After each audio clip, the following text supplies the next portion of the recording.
দেশের বিভিন্ন এলাকায় গ্যাস লিকেজের দুর্ঘটনা বেড়েই চলছে। ফায়ার সার্ভিস বলছে, লাইন থেকে গ্যাস লিক হয়ে গ্যাস জমা হয়, সেই জমে থাকা গ্যাসের বিস্ফোরণে ঘটে দুর্ঘটনা, মারাত্মকভাবে দগ্ধ হন সাধারণ মানুষ। এদিকে গ্যাস লিকেজ থেকে সৃষ্ট দুর্ঘটনা রোধে সমন্বিতভাবে কাজ করা হবে বলে জানিয়েছেন দুর্যোগ ব্যবস্থাপনা মন্ত্রী ও স্বাস্থ্যমন্ত্রী। আরও জানাচ্ছেন কাজী শারমিন ইসলাম মেধা। বুধবার কক্সবাজারে এলপি গ্যাস পাম্প থেকে ভয়াবহ অগ্নিকাণ্ডের ঘটনা ঘটে। সেখানে দগ্ধ হন 16 জন। এর আগে সোমবার মধ্যরাতে চট্টগ্রামের হালিশহরে ভয়াবহ বিস্ফোরণে কেঁপে ওঠে পুরো ভবন। মুহূর্তে আগুনে ঝলসে যায় একই পরিবারের 9 জন। এর মধ্যে মৃত্যু হয় 5 জনের। এদিকে কুমিল্লায় গ্যাস লিকেজের ঘটনায় একই পরিবারের 4 জন দগ্ধ হয়। রাজধানীর রায়ের বাজারেও গ্যাস লিকেজ বিস্ফোরণে দগ্ধ হয় 4 জন। তাদের চিকিৎসা দেওয়া হচ্ছে জাতীয় বার্ন ও প্লাস্টিক সার্জারি ইনস্টিটিউটে। মঙ্গলবার দুর্ঘটনায় দগ্ধদের দেখতে গিয়েছিলেন দুর্যোগ ব্যবস্থাপনা মন্ত্রী এবং স্বাস্থ্যমন্ত্রী। তারা জানান, 3 মন্ত্রণালয় সমন্বিতভাবে গ্যাস লিকেজ থেকে সৃষ্ট দুর্ঘটনা রোধে কাজ করবে।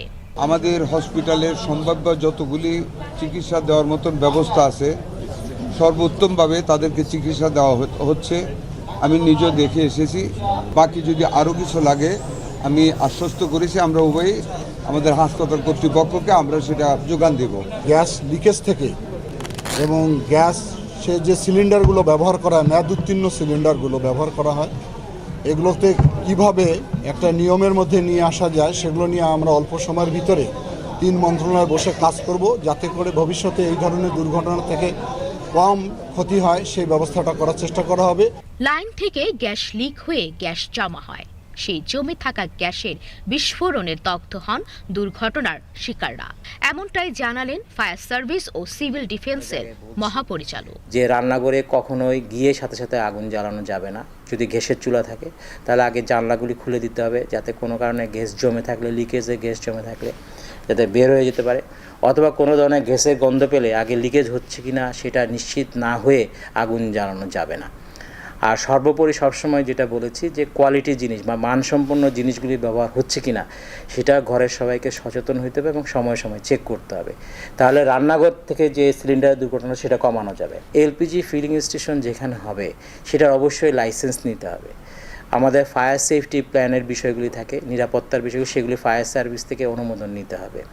এবং এটাও খেয়াল রাখতে হবে যে ফিলিং স্টেশনটা এমন জায়গায় না করা যেখানে ঘনবসতি আছে বা ওখানে কোনো দুর্ঘটনা ঘটলে যার পরিপ্রেক্ষিতে স্টেশনের পাশাপাশি স্থানীয় জনসাধারণও ক্ষতিগ্রস্ত হবে। তিনি আরও জানান, এই বিষয়ে জনসচেতনতার জন্য সংবাদ মাধ্যম সহ সামাজিক যোগাযোগ মাধ্যমগুলোতে ফায়ার সার্ভিস প্রচারণা চালাচ্ছে। তবে জনসাধারণের নিজেদের সুরক্ষার সচেতনতার কোনো বিকল্প নেই। ফায়ার সার্ভিসের জায়গা থেকে আমরা সবসময় বিভিন্ন জায়গায় সচেতনতামূলক প্রোগ্রামগুলি করছি।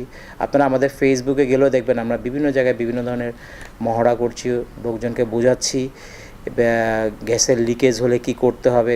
আবার সিলিন্ডারগুলিতে যে সময়ে সময়ে চেক করতে হবে, বিশেষ করে তার রেগুলেটরের জায়গাটা, কানেক্টিং যে পাইপ যেটা গ্যাস লাইনের সংযোগ হচ্ছে চুলার সাথে, সেটা ঠিক আছে কি না। কারণ এগুলো যদি ঠিকমতো চেক করা না হয় তাহলে দেখা যায় গ্যাস লিকেজটা হয়।